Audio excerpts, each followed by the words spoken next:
bom que você está aqui.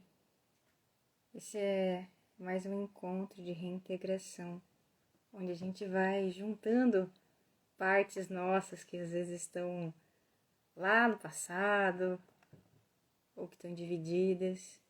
E a cada encontro a gente vai juntando uma pecinha do quebra-cabeça. Esse quebra-cabeça é da nossa mente, das nossas partes, da nossa energia vital, para juntar a nossa energia vital numa direção, como um rio que junta suas águas e toma força em direção ao mar. E hoje eu vou trazer aqui um tema que tem um preço, que custa para muitas pessoas, né? Que é o tema do sentimento de abandono, da experiência de abandono. A pessoa ter tido uma experiência que ela se sentiu abandonada, que ela se sentiu insegura, que ela se sentiu sozinha. E quando se vive uma experiência assim, essa experiência ela pode vir como uma marca, uma raiz, né? Aí muitas pessoas se relacionam com a vida a partir ainda dessa experiência de abandono que ela viveu lá atrás. Então ela vai para as relações, né? Qualquer relação aqui, né? Lógico que a relação de casal ela pega com mais força, né? Porque ela tem mais intimidade, né? Então, uma relação íntima, uma relação afetiva, por exemplo, é uma relação que a gente se encosta muito a nível psíquico também. E aí é natural que pegue algumas feridas. Então, na relação afetiva, essa questão do abandono ela pode pegar com mais força. Até vínculos de amizade também. A pessoa que tem essa questão do abandono, ela pode se sentir rejeitada com mais facilidade. E aí, quando ela se sente rejeitada, ou quando ela vislumbra um possível abandono ou rejeição, ela se retira rapidamente. Ela não suporta aquilo, porque o corpo de abandono é um corpo muito dolorido. Então, quando a pessoa ela sente que pode vir a acessar esse corpo, ela se retira, ela recua, ela sai correndo para as colinas. Então, isso também influencia na esfera profissional. Então, por exemplo, se uma pessoa ela tem essa experiência de sentir essa marca de abandono, então quando ela vai entrar em contato com o cliente, às vezes ela pode recuar nesse contato, ou nem fazer esse contato por medo de incomodar esse cliente, por medo de incomodar, de ser rejeitado, né? Ou quando vai fazer uma abordagem para oferecer um produto, oferecer um serviço, muitas vezes a pessoa ela oferece e sai correndo. E manda o preço e sai correndo. Ela não fica à espera para ouvir as objeções. Porque quando você vai fazer uma venda, é natural que a pessoa na sua frente tenha objeções. Mas se a pessoa tem uma marca de abandono, uma marca de rejeição, ela se retira rapidamente. Antes que ela possa criar um vínculo, uma conexão com o cliente, né? Escutar as vulnerabilidades desse cliente, escutar as angústias, as inseguranças, né? Será que esse serviço vai funcionar mesmo? Então, essas marcas de abandono às vezes influenciam também no aspecto profissional, além do afetivo, né? No familiar também, né? De diversas maneiras, na relação consigo mesma, na autoestima. Porque o que acontece? Quando a gente está falando de abandono, geralmente a gente está falando de uma criança interna que se sentiu abandonada. Porque para a criança, o abandono é algo terrível. Porque ela sente que ela está ameaçada de vida. Porque uma criança sem os pais, ela não tem como viver, né? Então, quando uma criança ela se sente abandonada, ela se sente em perigo de vida. Por isso que é uma experiência tão forte, tão profunda, tão intensa. É como uma pessoa sofre um acidente, é uma coisa de vida e morte. Ela não esquece mais aquilo. Então, a criança ela sente aquilo como uma coisa de vida e morte. Então, quando a gente fala de abandono, né? Então, geralmente a gente está falando aqui de uma experiência que a gente tem uma criança interna, então, como se tivesse uma parte nossa que viveu aquela experiência com muita força, com muita intensidade. E às vezes pode ser uma coisa que pro adulto, pensando agora, parecia bobo. Mas para aquela criança era muito sério, era uma coisa muito séria. Por exemplo, a criança está em casa e ela tem um vínculo profundo com a mãe, ela tem um vínculo íntimo com a mãe, a ponto de ela nem saber quem é ela e quem é a mãe, para ela é uma coisa só. Aí de repente a mãe sai para trabalhar, ela sente aquilo como abandono, como um desamparo, né? Todos nós, em alguma medida, temos alguma experiência assim. E isso toca na vida presente, né? Então, hoje eu vou dar alguns caminhos para se liberar disso, né? Então, o passo número 1 para se liberar desse corpo de dor do abandono é olhar para ele. Então, a gente precisa olhar para essa criança, precisa olhar para essa criança que viveu isso. E como é que é isso? Primeiro a gente respira. A gente respira e a gente abre o peito. E abre o coração para essa parte. E aí, no lugar de quem não quer corrigir isso, de quem se abre para acolher isso como é. A gente começa a nossa jornada a partir do lugar que a gente está. Então comece a tua jornada do lugar onde você está, acolhendo essa parte que sente dor. Abre teu coração para ela, do jeitinho como ela é, do jeitinho como ela se apresenta. Se tem constrangimento, se tem vergonha, se tem culpa, acolhe essa parte do jeito que é, do jeito como ela se manifesta em ti. Acolhe inteira, sem ressalva, sem querer que essa criança cresça, sem querer sumir com a tua criança interna. Fica com ela o tempo que for necessário, mesmo que seja todos os dias da tua vida. Então, a nossa criança, a gente precisa ver como que ela funciona. E como que geralmente uma criança funciona? A criança, ela tem às vezes um olhar muito autocentrado. Ela acha que o que acontece em volta dela tem a ver com ela. Então ela acha que o fato de uma pessoa estar disponível e de repente essa pessoa não está mais disponível, ela acha que ela fez alguma coisa para que isso acontecesse. Então ela acha que ela tem alguma culpa, ou que o pai ou a mãe não gostam mais dela. A criança ela tem a ideia que tem a ver com ela. E na verdade não. Assim, os pais, eles podem estar disponíveis ou não, ou disponíveis parcialmente por questões múltiplas, às vezes por questões mentais, por uma dificuldade que o pai tem, às vezes com o pai dele, com a mãe, dificuldades para se manter financeiramente, dificuldades de amadurecimento mesmo. Então os pais podem estar indisponíveis por várias razões. E isso não tem a ver com a criança. Tem a ver com eles mesmos, com o mundo interno deles, com aquilo que eles dão conta, com os meios hábeis que eles têm, com as habilidades que eles têm.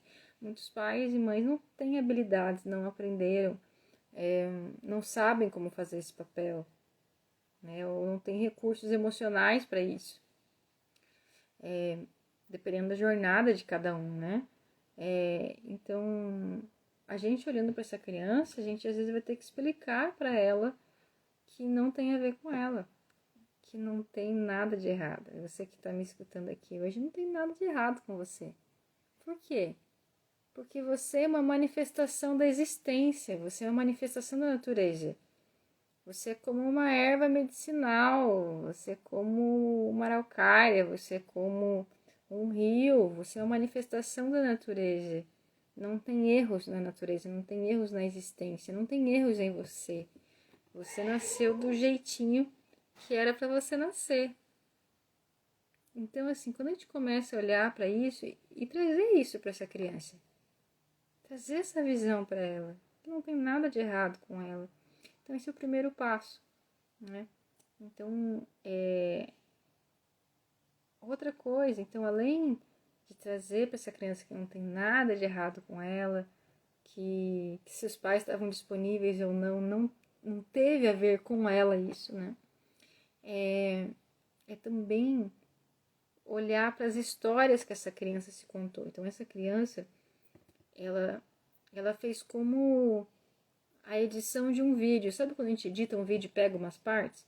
Então a criança também, ela se fixa em algumas histórias, em algumas cenas, em algumas falas de autoridade, numa coisa que a avó falou, numa coisa que a mãe falou.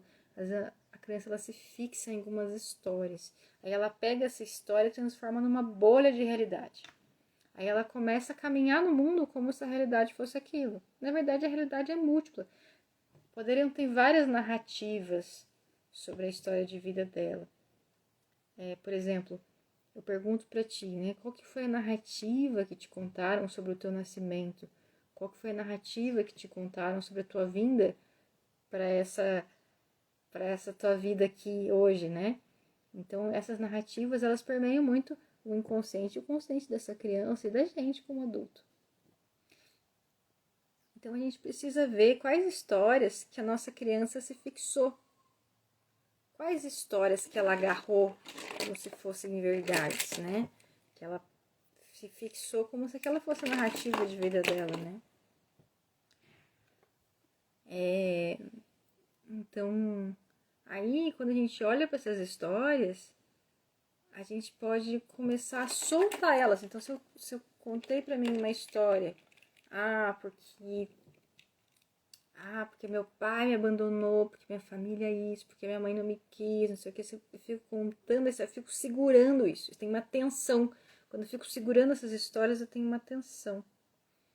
Aí a gente vai começar a soltar essas histórias. A gente vai soltando isso. Relaxando o corpo. Soltando o ar. À medida que a gente vai soltando, a gente vai se abrindo para um não saber. Eu não sei o que de fato aconteceu. Me contaram algumas coisas, mas eu não sei o que de fato aconteceu com meus pais. Eu tive alguns fragmentos, algumas fotos ali que eu tirei, mas eu não sei. Esse lugar de não saber é um lugar bem realista, gente. Porque realmente a gente não sabe, a gente tem só fragmentos da história. E a gente pode olhar para outras narrativas. Por exemplo, uma narrativa que eu posso ver é no sentido assim, a vida chegou até mim. A vida chegou até mim através de um portal que foram esses pais. Seres humanos imperfeitos. Então, a partir desse lugar, é muito mais leve.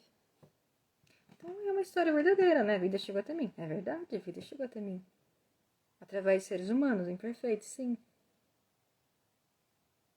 Que deram conta de umas coisas e não deram conta de outras. Assim como a gente também dá conta de umas coisas e não dá conta de outras, não é verdade?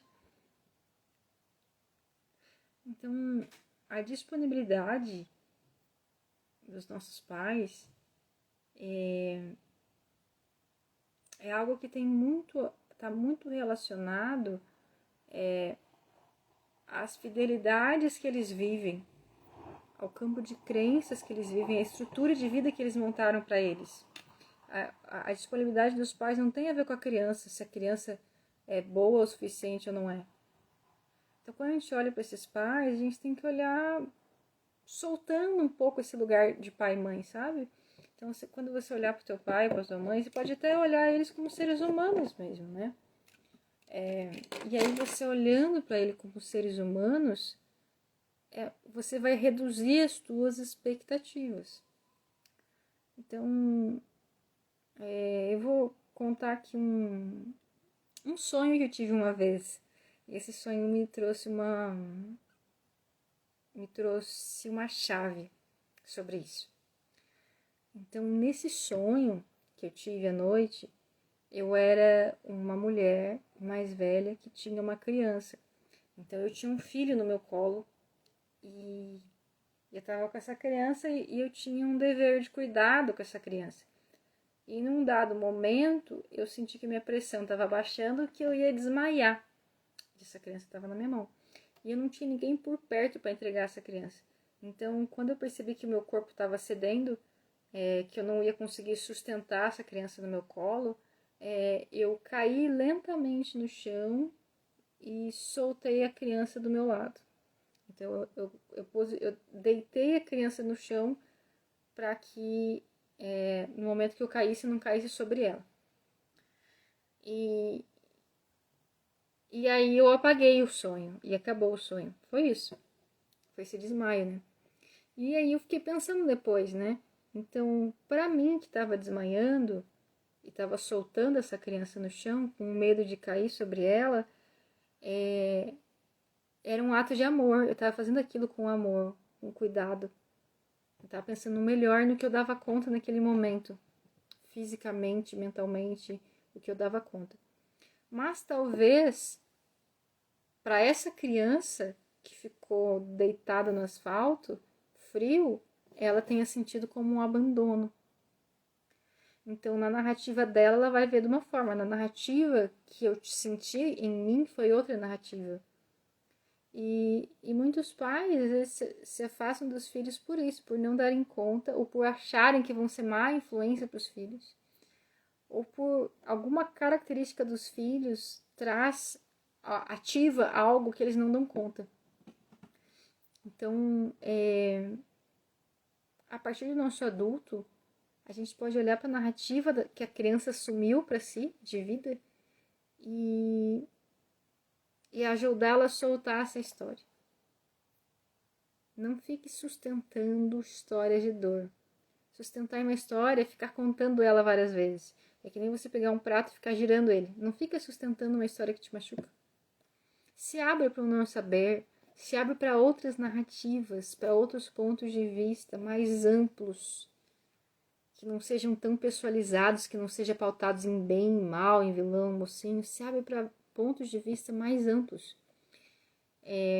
Se para ti é difícil fazer esse movimento, entre em contato comigo, né? Manda uma mensagem, né? A gente faz um encontro breve e converse sobre isso. O que não dá é para tua narrativa de abandono, para essa memória, ficar norteando a tua vida. Gente, tem gente que coloca a criança interna ferida para gerir os próprios negócios. Coloca a criança interna ferida para gerir as relações afetivas. Isso é trágico. Uma criança não dá conta disso, ainda mais uma criança ferida, né? Então não deixa isso passar.